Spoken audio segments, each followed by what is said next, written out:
আগে এই ভিডিওটা দেখেন, তারপর আমি বলতেছি।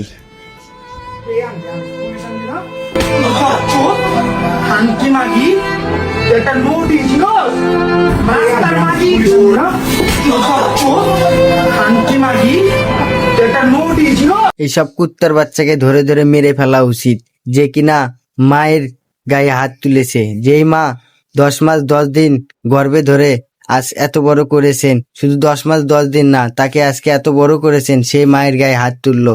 এর অবশ্যই বিচার চাই আমরা। মায়ের গায়ে হাত তোলা মানে কি? যে মায়ের পায়ের নিচে জান্নাত, সেই মায়ের গায়ে কেন হাত তুললো? এর একটা বিচার অবশ্যই করা উচিত। এর এলাকার যারা পাড়া প্রতিবেশী আসেন এবং ময় মুরব্বী মেম্বার চেয়ারম্যান আছেন, সকলের কাছে একটা অনুরোধ, এই মাদারচোদকে এবং তার শাস্তি চাই এবং ওই মায়ের পা ধরে ক্ষমা চাই, এবং তাও ওই মা যেন ক্ষমা না দেয়, তাকে কঠোরভাবে শাস্তি দেওয়া উচিত। সবার কাছে অনুরোধ, ভিডিওটা শেয়ার করে দিবেন এই কুত্তার বাচ্চার জন্য।